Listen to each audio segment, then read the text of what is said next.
अस्सलामु अलैकुम वरहमतुल्लाहि वबरकातुहू। अल्हम्दुलिल्लाहि रब्बिल आलमीन। अस्सलातु वस्सलामु अला या सय्यदिल अशरफिल अंबियाइ वल मुरसलीन व अला आलिहि तय्यबीन ताहिरीन। बिस्मिल्लाहिर रहमानिर रहीम। इन्ना आतैनाकल कौसर फसल्लि लिरब्बिका वन्हर इन्ना शानियका हुवल अबतर। सदक़ल्लाहुल अलीयुल अज़ीम व सदक़ बल्लगना रसूलुन नबियुल अमीनुल करीम व नहनु अला ज़ालिका लमिनश शाहिदीन वश शाकिरीन। अल्हम्दुलिल्लाहि रब्बिल आलमीन। मन्ना अलैना रब्बना इज़ बअसा मुहम्मदा मन्ना अलैना रब्बना इज़ बअसा मुहम्मदा अय्यदहु बियदिही अय्यदना बिअहमदा अरसलहु मुबश्शिरन अरसलहु मुमज्जदा सल्लु अलैहि दाइमन सल्लु अलैहि वसरमदा। ये माइक भी आज सेट नहीं हो रहा है। खैर बाबा, सेट हो जाए तो भी ऊपर लगा लेते हैं। हजरात गिरामी कद्र, मैंने कलाम मजीद की जो आयत मुबारक की तिलावत फरमाई। पहले मैं थोड़ा सा इसकी तफसील बता दूं कि मैंने ये आयत क्यों पढ़ी आज। बिस्मिल्लाहिर्रहमानिर्रहीम सूरह कौसर की जो आयत पढ़ी, क्या रसूल हमने तुम्हें जो है तो कसीरुन नस्ल किया है ना। फसल्लि लिरब्बिका वन्हर, तो अपने रब की बारगाह में कुर्बानी पेश करो, नहर करो। नहर यानी कि देखो ऐसा, नहर दो चीज़ होती है, यानी एक जुबा होता है, एक नहर। यानी कि जो जानवर होता है उसको जुबा किया जाता है, जैसे गाय बैल बछड़ा मुर्गा, उसको जुबा किया जाता है। और ऊँट को नहर किया जाता है। यानी नहर से मुराद ऐसा होता है कि उसको छुरी इस तरीके से मारी जाती है ऊपर, यानी छुरी ऊँट को इस तरीके से ऊपर मारी जाती है। नहर उसको इस तरीके से नहीं किया जाता। अगर इस तरीके से किया जाए ऊँट को तो हराम हो जाएगा, बल्कि उसको इस तरीके से उसकी यहाँ पर मारा जाता है, नहर किया जाता है। तो वही कहा गया फसल्लि लिरब्बिका वन्हर इन्ना शानियका हुवल अबतर। तो हुजूर नबी करीम सल्लल्लाहु अलैहि वसल्लम की जब औलाद का इंतकाल हो गया तो जनाबे कासिम, जिनकी वजह से हुजूर कुनियत रखते थे कासिम, जब इनका इंतकाल हो गया तो अहले मक्का जो है तो आपको तंज करने लगे कि मोहम्मद माज़ल्ला बे औलाद है, यानी इनकी नस्ब जो तो मुनक़ते हो गई। तो अल्लाह के रसूल ने जो है सरकार दो आलम सल्लल्लाहु अलैहि वसल्लम को अल्लाह तबारक व तआला राज़ी करने के लिए आयत मुबारका नाजिल किया, इन्ना शानियका हुवल अबतर, बेशक तुम्हारा जो दुश्मन है वो अबतर होगा, यानी उसकी नस्ल खराब हो जाएंगी। तो बहरहाल आज की तकरीर यानी कि ये जो है वीडियो बनाने का जो मकसद था, तो मकसद ये है वीडियो बनाने का आज का कि एक साहब ने मुझसे कहा कि बनु उमैया और बनु हासिम, इन दोनों के ताल्लुकात क्या थे, इनके मामलात क्या थे, क्या वजह से कंट्रोवर्सी क्या रही, कहाँ से रही। मुझे को वॉइस मैसेज में उन्होंने पूछा। मैंने कहा कि भाई मैं वॉइस मैसेज में समझाऊं, इससे बेहतर ये है कि मैं वीडियो बना लूं। हालांकि मैं पहले भी वॉइस मैसेज में बहुत सारी बातें बताता था लोगों को, पहुंचे असल जो बात है, असल मकसद तो ये है कि हकीकत जो है आप लोगों के सामने वाजे हो जाए कि बनु हासिम और बनु उमैया में जो है जो कंट्रोवर्सी थी या जो नाइत्तेफाकी थी, उसकी वजह क्या थी। सबसे पहले जो है इसके जो हवाले जात हैं, यानी जो रेफरेंस हैं, तो तारीख तिबरी के अंदर है और तबकात इब्न साद में जिल्द दुवम सफ़ा नंबर 183 जो मिस्र से छपी थी उसके अंदर के कुछ यानी इसमें हवाले जात हैं। क्योंकि अक्सर लोग हवाले पूछेंगे अभी इसमें कि भाई तुम बोल रहे हो तो कहाँ से बोल रहे हो। एक साहब ने मुझसे कहा कि भाई आप बताइए क्या कंट्रोवर्सी थी इन दोनों के दरमियान में। मैंने कहा कि अब इनको अकेले क्या आर्गूमेंट करूँ मैं, अब इनको बोलूँगा तो बाकी लोगों को फिर बात नहीं पहुँचेंगी।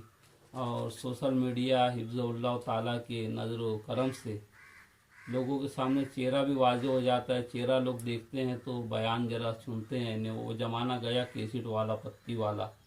अब जो है तो हर कोई सर्च मारता है और देखता है। तो मैंने सोचा कि एक वीडियो बनाऊं, बनु हाशिम वर्सेस बनु उमैया। ये वीडियो कैसा बनेगा मालूम नहीं, क्योंकि मैं अकेले बना रहा हूँ, मुझे ज़्यादा तजुर्बा नहीं है इसका। बहरहाल बनाने की कोशिश कर रहा हूँ। सबसे पहले जो है मैं बता दूं कि हमारे आदम जो हमारे पैगंबर हैं जनाब आदम अलैहिस्सलाम, तो ये दुनिया में पहले इंसान नहीं है। यानी इनसे पहले भी 7 आदम इस दुनिया में रह के गए। जनाब आदम से पहले 7 आदम इस दुनिया में रह के गए। 7 नस्लें, यानी हमारी जैसी जैसी हमारी नस्ल है ये आदम अलैहिस्सलाम की, ऐसी 7 नस्लें इससे पहले भी थी इस दुनिया के अंदर। और ये जो आदम है, ये 7वें आदम जो है, ये आखिरी आदम है। यानी अब इसके बाद कयामत है। ये जो आदम है ये इसके बाद कयामत है। यानी हजरत आदम अलैहिस्सलाम से पहले भी अल्लाह तबारक व तआला ने अंबिया किराम को जो है तो भेजा था, मगर वो जो है उनको फिर निस्तो नाबूद कर दिया। उसी में से एक इब्लीस था जो बच गया था उस कौम में से। बाद लोग कहते हैं उसके अंदर कि भाई वो जिन्नात की उसमें अंबिया है, मगर इन्हें बाज हवाले में मिलता है कि इन्हें आदमी थे। इन्हें जिस हिसाब से आज इन्हें देखा जाए तो हजरत आदम अलैहिस्सलाम का जो ज़माना है वो 10,000 साल का ही ज़माना बनता है। मगर जो है जो आजकल जो पिंजर मिल रहे हैं, जो तहकीक हो रही है, तो 50,000 साल पुरानी, 60,000 साल पुरानी। इन्हें तो उससे मालूम होता है कि पहले इंसान कितने बड़े थे और इन्हें फिर कितनी पुरानी थी। तो फिर हमारे जनाब आदम का फिर किस्सा क्या। तो ये जो हमारे जो पिंजर वगैरह जो मिलते हैं उसकी असल वजह ये है कि ये जो हमारे जो पैगंबर हैं, हमारे जो जद्द हैं हजरत आदम अलैहिस्सलाम, ये 7वें आदम हैं। इससे पहले भी अल्लाह तबारक व तआला ने जो है नस्ल आदमियत को इस दुनिया में भेजा। और इस तरीके से जैसे हम लोग हैं, हमारे से पहले भी इस दुनिया में लोग रहा करते थे। बहरहाल ये जो हैं तो इमाम जाफ़र सादिक अलैहिस्सलाम फरमाते हैं कि ये जो आदम हैं ये 7वें आदम हैं, है ना। इसके बाद यानी क़यामत है। तो बहरहाल हमारे आका यानी हमारे जद्द हजरत इब्राहीम अला नबी, हजरत आदम अला नबी अलैहिस्सलातु वस्सलाम, आपकी उम्र शरीफ जो है तो 130 साल थी।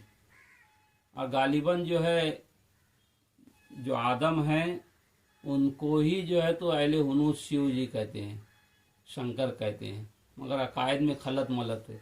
आप कहेंगे कि अब ये क्या कह रहे हैं। तो पहली बात तो देखो भैया ऐसी है कि मैं एक मौलाई सूफ़ी पंजतनी हुसैनी मुसलमान हूँ।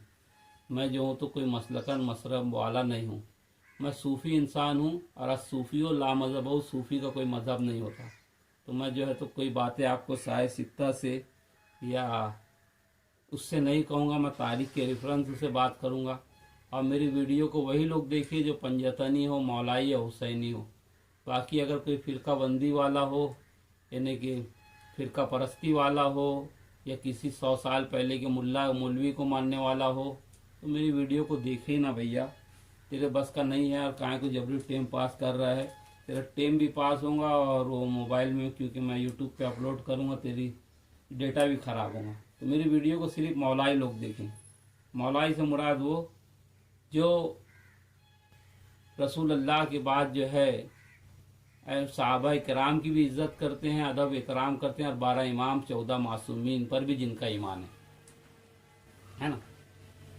जो हमारा अहले सुन्नत का जो अकीदा है कि हम लोग जो हैं तो अहले सुन्नत का वल जमात का जमात का मतलब ही यही कि सबको जमा करना, तफरीक करना नहीं, तोड़ना नहीं, कैंची करना नहीं। ये भिखारी जो भिखारी जो भिखारी, जिसके पीछे नमाज नहीं, लाउड स्पीकर के पीछे नमाज नहीं, कैमरा हराम, टीवी हराम, टीवी फोड़ो, कैमरा फोड़ो, ये लफड़ा नहीं। इसका नाम अहले सुन्नत नहीं है, बल्कि इसका नाम तो मसलक है।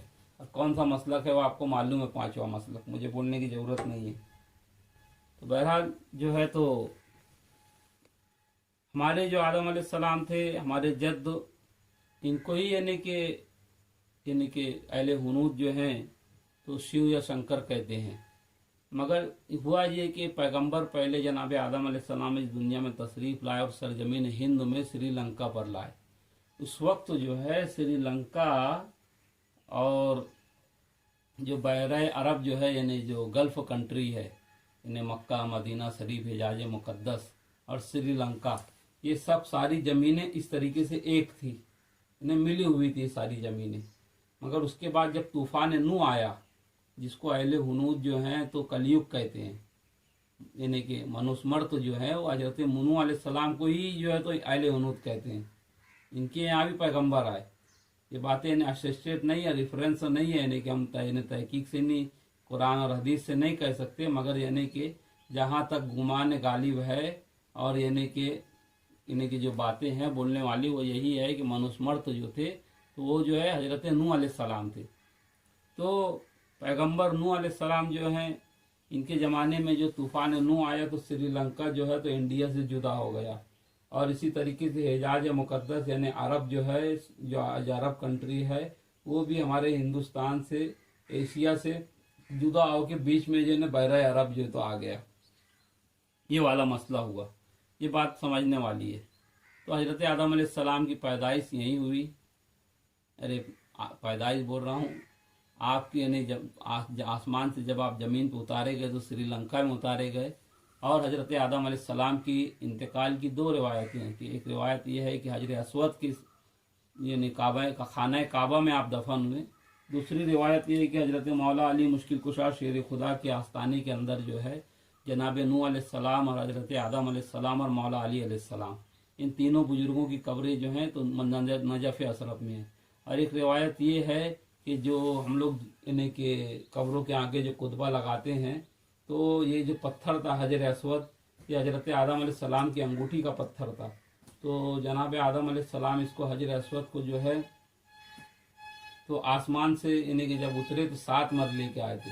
और जब आपका पर्दा हो गया तो जनाब सीस अलैहिस्सलाम ने आपको दफन करने के बाद जो है तो बतौर निशानी पत्थर पे हजर अस्वद को आपके सिराने पर रख दिया।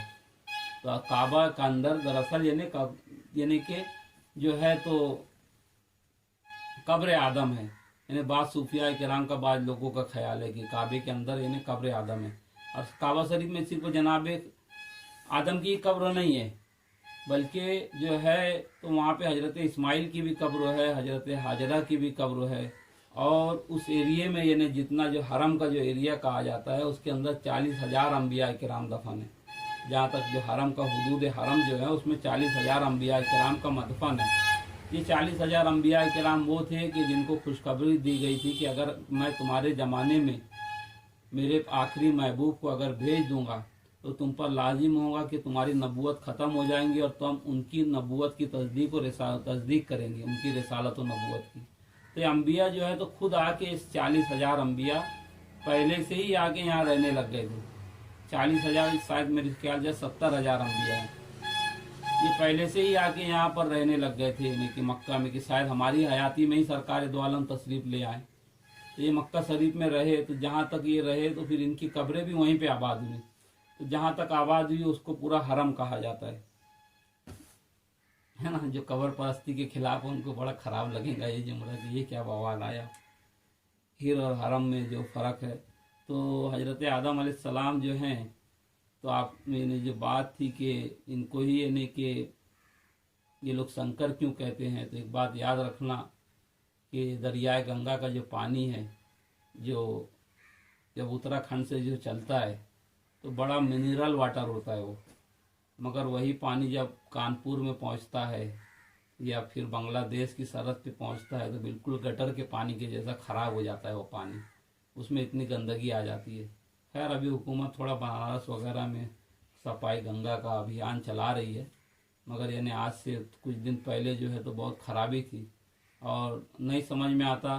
तो आप जो है तो दिल्ली में ओखला में जाके जमुना नदी की हालत देख लो तो ऐसा लगेगा आपको कि जैसे कोई नाला है, गंदा नाला है।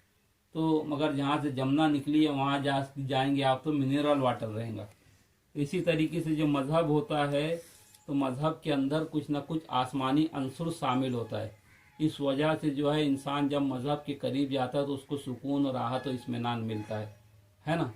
ये असल चीज़ है। ये बात एक अलग है कि आइंदा उसके अंदर खराबी पैदा हो जाती है, इन्हें दूध में पानी में मिलावट हो गई उसमें खराबी पैदा हो गई, ये बात अलग है। मगर जो है किसी ज़माने में वो मज़हब जो था मज़हब हक़ था, मगर बाद के ज़माने में जैसे यहूदियों ने नहीं माना रसूल अल्लाह को, वैसे ही उस टाइम के भी लोगों ने जो है तो अपने अम्बिया को झुटलाया होगा या अपने पेट के लिए जो है तो उन्होंने नहीं माना। बहरहाल जनाब आदम की उम्र 930 साल रही, फिर आपके बेटे जनाब शीस रहे। हजरत शीस अलैहिस्सलाम की आस्थाना अयोध्या में है, हमारे यहाँ हिंदुस्तान में। मैं 2 मरतबा गया हूँ। हजरत शीस अलैहिस्सलाम की 912 साल की उम्र थी, और हिंदू लोग जो शीसनाग जो कहते हैं वो हजरत शीस अलैहिस्सलाम को ही कहते हैं, है ना। ये आपकी मालूमात के लिए मैं जल्दी जल्दी आगे बढ़ता हूँ। फिर शीस अलैहिस्सलाम के जो है तो बेटे थे जनाब अनोश, इनकी उम्र 905 साल थी। और फिर यह सिलसिला ब सिलसिला चलते हुए हजरत नूह अलैहिस्सलाम तक आया। और गालिबन यानी कि हजरत नूह अलैहिस्सलाम की कब्र यहाँ अयोध्या में भी बताई जाती है, यानी तीसरी कब्र हो गई ये समझ। एक तो नजफ अशरफ में बताई जाती है, एक अयोध्या में भी बताई जाती है, और एक शायद गुजरात में बड़ीला के करीब जो है यानी कि डाग तक उसमें भी वहां पर बताई जाती है मनुस्मृति। बहरहाल मनुस्मृति जो है वो सहीफा नूह ही है। हजरत नूह अलैहिस्सलाम पे जो सहीफा नाजिल हुआ था वही मनुस्मृति। हाँ, ये बात अलग है, उसके अंदर जो तब्दील हो गए, जैसे तौरात, अंजील, जबूर में तब्दीली हो गई, वैसे ही जो है तो मनुस्मृति के यानी कि सहीफा नूह के अंदर भी तब्दीली आ गई। तो अरबी में शायद उसको यानी कि हम सहीफा नूह कहते हैं, उस जमाने में लोग मनुस्मृति कहते होंगे। बहरहाल हजरत नूह अलैहिस्सलाम की जो कश्ती के अंदर जो लोग थे वो जमाना यानी कि हजरत नूह अलैहिस्सलाम का जो जमाना था वो बहुत तरक्की का जमाना था, यानी जो आज हमारी टेक्नोलॉजी है इससे बड़ी टेक्नोलॉजी का जमाना था।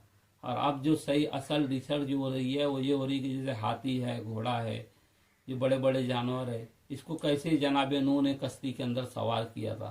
तो अब यानी रिवायतें ऐसी आ रही है कि उनका डीएनए सैंपल या फिर उनके अंडे या फिर यानी कुछ ऐसी चीज़ें यानी जिससे यानी दोबारा यानी उनकी तख्लीक हो सके, इस तरीके का यानी कि चीज़ें यानी जनाब नूह ने कश्ती के अंदर रखी थी दीगर जानवरों की, उसके जरिए अल्लाह तबारक व तआला ने दोबारा इन जानवरों को पैदा फरमाया।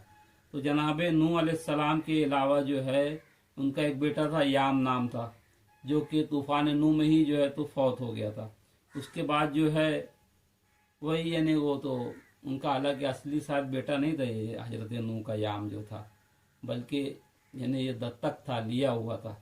और इनकी 3 औलादें रहीं, शाम, हाम, याफीस। शाम से जो है तो एशिया के लोग हैं, मुल्क शाम जो है जनाब शाम के नाम पे। हाम से जो है तो अफ्रीकन लोग हैं, नेग्रो लोग जो हैं वो हाम वाले हैं। और याफीस से यूरोपियन है, याफीस से। फिर जो है ये सिलसिला जनाब नूह से चलता हुआ कैदार तक आया। जनाब कैदार, ये हजरत कैदार जो थे हजरत इस्माइल की औलाद में से थी। एक बात मैं आपको यहाँ बताना चाहता हूँ, हमारे यहाँ 2 मंदिर हैं, बद्रीनाथ और केदारनाथ, हिंदुओं के बड़े स्थान हैं। अभी कुछ दिन पहले वहाँ पर सैलाब आया था, शायद बद्रीनाथ में या केदारनाथ में। जब सैलाब आया तो मंदिर जो है तो इस तरीके से खड़ा हुआ था ये मंदिर, और सैलाब का पानी जो है मंदिर के दोनों, ये मंदिर इस तरीके से खड़ा था और पीछे से सैलाब आया। और जब सैलाब आया, जैसे जिस तरीके से ये समझ लो कि ये मंदिर के स्ट्रक्चर है, इस स्ट्रक्चर के पीछे एक पत्थर आया, इस तरीके से रुक गया। ये मंदिर खड़ा है और इस मंदिर के पीछे एक पत्थर आया, इस तरीके से रुक गया, इस तरीके से। अब जब रुक गया, ये जो सैलाब का जो पानी आया तो वो इस तरफ से और इस तरफ से निकल गया पूरा पानी, और जो है मंदिर जैसा कि वैसा सलामत रहा, और बाकी पूरा शहर, पूरा गांव, पूरा उत्तराखंड डूब गया। ये क्या बात थी। तो केदारनाथ में अगर आप जाएंगे तो वहां पर आज भी जो है तो अरबी के अंदर जो है तो कुछ चीजें लिखी हुई है, यानी वहां पर जो नेम प्लेट वगैरह है, जो तख्तियां हैं, वो आज भी अरबी के अंदर लिखी हुई है। तो एक राइटर हैं, मैं उनकी बातों से इत्तेफाक नहीं रखता, मगर क्योंकि उनके जरे मामला बड़ा अलग है इसलिए मैं उनका नाम लेना नहीं चाहता। बड़ा उनकी किताब पढ़ा था, उनकी किताब में हवाला है, मेरे पास मौजूद है वो किताब। वो कहते थे कि केदारनाथ जो है ये जनाब कैदार हैं, जो हजरत इस्माइल की औलाद थी। अब बदर भी जो है तो यानी बदर भी जो है तो एक अरबी लफ्ज है। तो ये केदारनाथ, बद्रीनाथ जो है ये भी यानी अम्बिया किरामी शायद उस वक्त रहे होंगे। तो बहरहाल यानी बाद में अहले हुनूद यानी उनको यानी कि अब यानी कि वक्तों के साथ यानी वो लोग कुफ्र और शिर्क में मुब्तला हो गए, तो ये मामला हुआ होगा। बहरहाल एक चीज ये बताई जाती है, वो एक प्राची अधिकारी करके आती है टीवी में, तो वो जो है कौरवों से कुरैश को मिला रही थी। तो कुरैश जो थे, जनाब कुरैश, तो कुरैश जो थे ये रसूलुल्लाह सल्लल्लाहु अलैहि वसल्लम के जो इन्हें जनाब रसूलुल्लाह का सिजरा इस तरीके से है, मोहम्मद सल्लल्लाहु अलैहि वसल्लम इब्न अब्दुल्ला इब्न अब्दुल मुत्तलिब इब्न हासिम इब्न मुनाफ इब्न कुसै बिन कुलाब बिन मुर्रा बिन लुई बिन फहेर बिन गालिब बिन गालिब बिन फहेर। तो इसमें दो रिवायतें हैं। एक रिवायत ये है कि जनाब फहेर का ही लक़ब जो है तो कुरैश था, और दूसरी रिवायत यह है कि जनाब कुसै को कुरैश कहा जाता था। ये लोग कहते हैं कि यानी जो कौरव थे, कौरव से कुरैश बना, ये झूठ बोलते हैं। अरे भाई जनाबे तुम्हारे जो है वो तो काल्पनिक है, जो महाभारत जो है जिसके अंदर आप कौरव और पांडे को, तो जमाने पहले की बात है। और ये जो है ये हमारे सरकार दो आलम सल्लल्लाहु अलैहि वसल्लम के पांचवे या छठे यानी दादा, यानी 1 2 3 4 ये पांचवे दादा जनाब कुसै थे, जिनका लक़ब कुरैश था। कुरैश कहते हैं व्हील मछली को, यानी कुरैश जो है, कुरैश को ही करसी भी कहते हैं, करसी भी मछली को कहते हैं, यानी व्हील मछली। तो ये कुरैश कबीला जो था ये बड़ा ताकतवर कबीला था, इसलिए इसका नाम जो है तो कुरैश पड़ गया। तो रसूलुल्लाह का लक़ब इसीलिए अल हासमीउल मुत्तलबीउल करसीउल कुरैशीउल तहामी, इस तरीके से सरकार दो आलम की जो अलकाब हैं ये इनके बाप दादा के ऊपर हैं। तो ये लोग जो है सनातन धर्म के नाम पे जो गुमराह कर रहे हैं कि भाई ये कौरव जो थे यही कुरैश थे, तो ये इनकी भूल है, क्योंकि जनाब कुरैश जो थे तो ये रसूलुल्लाह के जो है पांचवे या छठे दादा थे, उनसे ही जो है तो कुरैश चले, और जो है इनको ही करसी कहा जाता था। तो जनाबे कुरैश जो थे, जनाबे कुसै, तो ये जो थे तो रसूलुल्लाह के जो दादा थे जनाबे हासिम, जनाबे हासिम के परदादा का नाम जनाबे कुसै था, यानी जनाबे हजरत कुरैश है ना। और जो है हजरत कुरैश की जो है जनाब कुसै की जो है तो औलाद का नाम था अब्द मुनाफ। हजरत कुसै की औलाद का नाम था अब्द मुनाफ। तो जनाब अब्द मुनाफ जो थे तो इनके बेटे थे उमराव, और उमराव जो है इन्हीं को जनाब हासिम कहा जाता है। और एक बात मैं आपको बता दूं कि सरकार दो आलम सल्लल्लाहु अलैहि वसल्लम का जो नसब है, यानी हुजूर अलैहिस्सलाम से लेके हजरत आदम अलैहिस्सलाम तक, इसके अंदर जो है जहालत वाली कोई भी बात नहीं थी, बल्कि ये सब के सब जो है तो दीन हनीफ के तौहीद परस्त लोग थे, इनके आबा व अजदाद।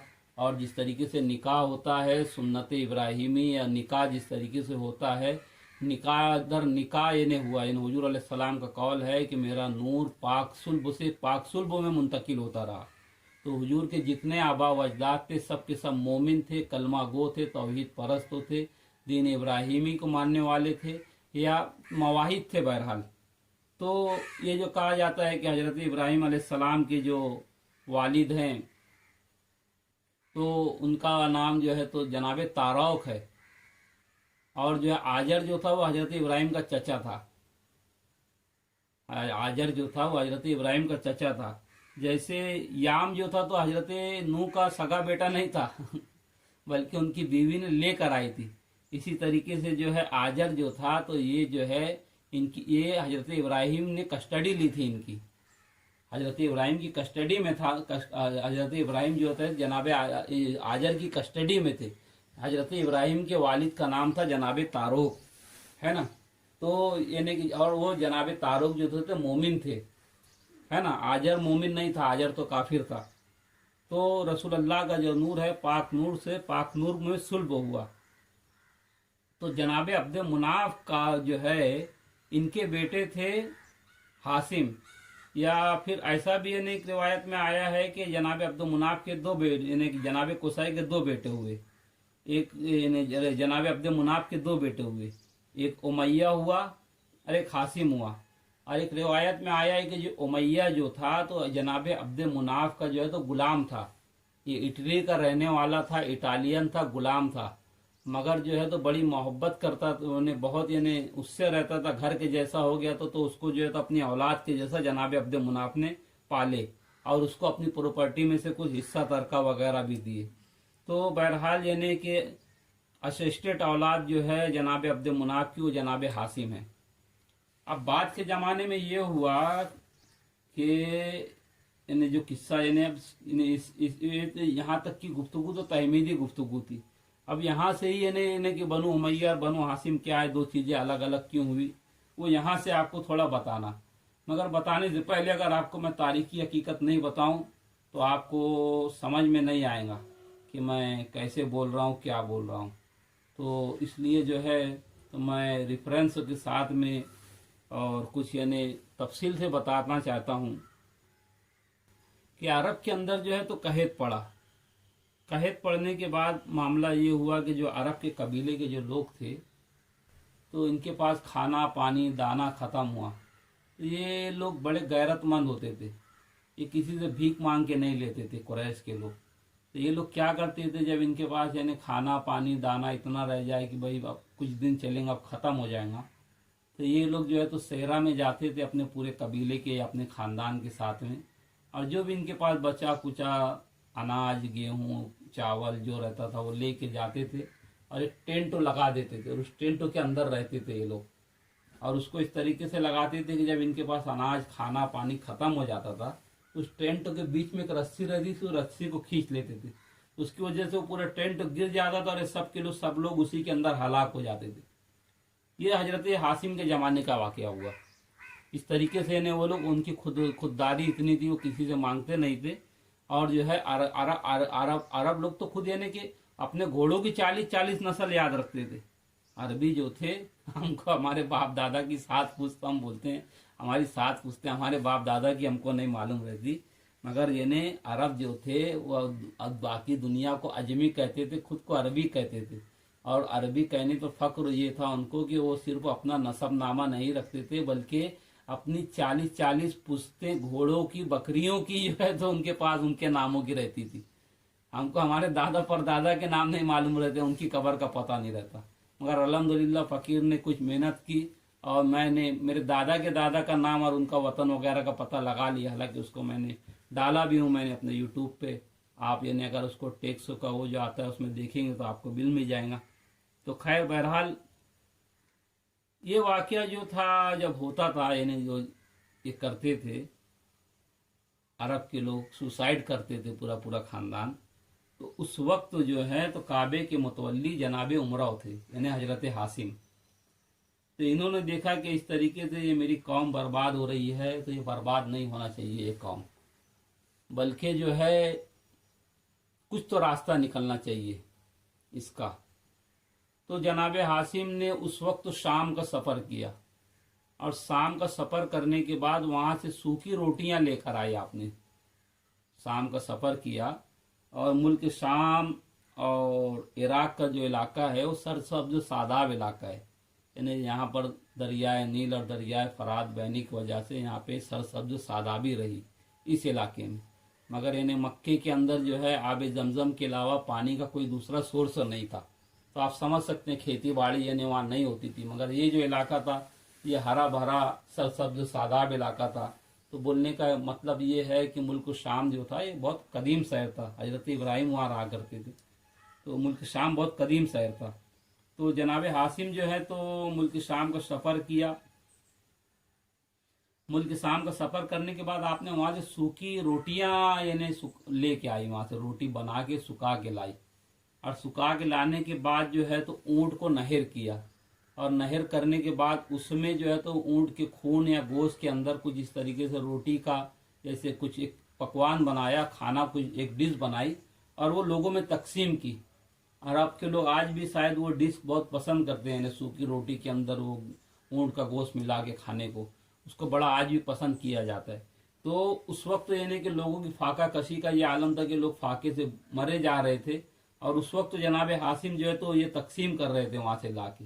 तो उमराव को जो है तो लोग हाशिम हाशिम हाशिम कह के पुकारने लग गए। यानी बांटने वाले को हाशिम कहते हैं, देने वाले को हाशिम हाशिम। तो जनाब उमराव का लकब, जनाब उमराव का नाम ही हाशिम पड़ गया। जनाब उमराव का लकब नाम हाशिम पड़ गया। तो ये जनाब उमराव के हाशिम पढ़ने की वजह थी, और इसी से फिर कबीला हाशमी जो है तो आया। अब अब्दे मुनाफ का जो गुलाम था उमैया नाम था। तो उसके बाद जो है जनाब हाशिम ने जो है अरबों की जो ये होती थी तिजारत जो होती थी, तिजारत के लिए उन्होंने इन्हें काफ़ी दूर दूर तक का सफ़र किया। इन्हें जो अरब जो तिजारत जो शुरू हुई अरबों के अंदर, बिजनेस का जो तरीका शुरू हुआ, एक जगह से दूसरी जगह जाके तिजारत करना, यहाँ से कोई सामान खरीदना दूसरी जगह ले जाकर उसको बेचना, ये तरीका जनाब हाशिम ने सिखाया अरबों को। तो जनाब हाशिम ने इन्हें बहुत इनको अरबों को जो है तो हुनर सिखाया कि भाई तुम भूखे क्यों मरते हो, आप जो है तो आपके वहाँ पर दाना पानी सब्जा नहीं उगता, तो तुम तिजारत करो, यहाँ से खजूरें ले जाओ या कुछ चीज़ें ले जाओ और वहाँ से कुछ वो लेकर आओ। तो आपने उस जमाने में जैसे एक शहर से दूसरा शहर होता था, करीब करीब में समझ लीजिए, जैसे मक्का से निकले तो जिद्दा गए, जिद्दा से निकले तो शाम गए, शाम से निकले तो क्या बोलते हैं यमन गए वगैरह। इस तरीके से आप समझ सकते हैं। मैप मेरे को पूरा सही समझ में नहीं, इस तरीके के इन्हें मामला जो मैंने पढ़े। तो आप इन्हें हर जगह गए, वहाँ के अमीरों से मिले और कहा कि हमारे लोग आएंगे आपके साथ में तिजारत करेंगे, इसके बदले में जो है तो आपको जो है तो कुछ हम टैक्स देंगे, मगर शर्त तो ये है कि जब आप हमारा काफिला यहाँ से गुजरेगा तो जो है तो ये लूट पाट से बचाने की जिम्मेदारी तुम्हारी रहेगी, डकैती नहीं हो, चोरी नहीं हो, इसकी जिम्मेदारी तुम्हारी रहेगी। तो फिर अरब के लोग जो है तो खजूरें वगैरह लेके, कपड़े लेके जो है तो तिजारत शुरू की। फिर एक जगह से वहाँ से दूसरा सामान ला के यहाँ बेचने लग गए, जैसे आजकल भी लोग करते हैं। आजकल यानी कि जो है हमारे यहीं पर जो सूती कपड़ा होता है लोग ईरान ले जाते हैं यहाँ से कॉटन का, और वहाँ से फानूस लेकर आते हैं, झूमर टिकट लोगों का बच जाता है। यहाँ से सूती कपड़ा ले जाते हैं, वहाँ बेच डालते हैं और वहाँ से जो है तो फानूस लेके आते हैं। पहले भी लोग करते थे, हमारे दादा के ज़माने से पहले, यानी मैं बचपन में देखता था लोग हज करने जाते थे तो लुंगी और कपड़ा वहाँ जाके तिजारत भी कर लेते थे, यानी पैसा इन्हें उसमें भी कमा लेते थे। हज के अंदर भी तिजारत करके कुछ भी यहाँ सामान ले आते थे, वहाँ बेच डालते थे, पैसा मिल जाता था, क्योंकि एक एक शहर में एक एक चीज़ नवी मिलती है। तो जनाब हाशिम ने इनको तिजारत करना सिखाया, तो उसकी वजह से जनाब हाशिम का बड़ा नाम हो गया। और फिर आप जो है तो सरदार कुरैश भी करार पाए और मुतवल्ली काबा भी हो गए।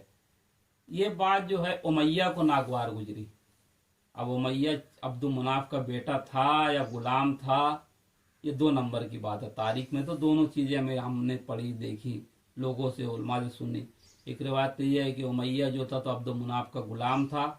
एक रिवायत यह है कि जो बयान की जाती है कि हाशिम और उमैया दोनों ऐसे एक पुश्त से पैदा हुआ, फिर उनको पुश्त काट के अलग किया गया और फिर वो तलवार करबला में मिली। इससे कहानी है ये सब, है ना। कहाँ वो मिर्ज़ा गुलाम वो कहता ना मिर्ज़ा अली, कहानी शरीफ है, वैसे ये कहानी मुझे लगती है। असल में तो जनाबे कुसै और जनाबे अब्द मुनाफ की औलादों में ये उमैया जैसा हरामी आदमी तो शायद नहीं पैदा हुआ होगा। यहाँ तक मेरा ख्याल है वो इटली का गुलामी था, यही वाली रिवायत सही है। तो बहरहाल इन्होंने अब्द मुनाफ ने उमैया को बचपन से पाला रहा और उसको प्रॉपर्टी में हिस्सा भी दिया। जनाब अब्द मुनाफ के पर्दा फरमाने के बाद जो है जनाब हाशिम ने जो कारनामे अंजाम दिए, तजदीदी कारनामे, तो आपको काबे का मुतवल्ली बना दिया गया और फिर सरदार कुरैश भी बना दिया गया। ये बात जो है तो उमैया को नागवार गुजरी और फिर उमैया जो है तो अंदर अंदर जो है जनाब हाशिम से बुग़्ज़ और हसद रखने लग गया। जनाब हाशिम से बुग़्ज़ और हसद रखने लगा उमैया। और जब बुग़्ज़ और हसद रखने लग गया जनाब हाशिम थे, तो इसने, जैसे हमारे वहाँ होता है ना, कोई मस्जिद का ट्रस्टी बन गया अच्छे घर का, तो बोलते हैं कि भाई वो मस्जिद का पैसा खा रहा है, वो जो चंदा वगैरह आता है, वो जो बिस्सी का पैसा आता है, तो ये टर्नओवर करता है, खाता है।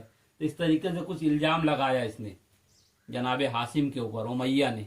फर्स्ट जो शुरू हुआ जनाब हाशिम का, यानी हाशमी और उमैया में जो कंट्रोवर्सी जो शुरू हुई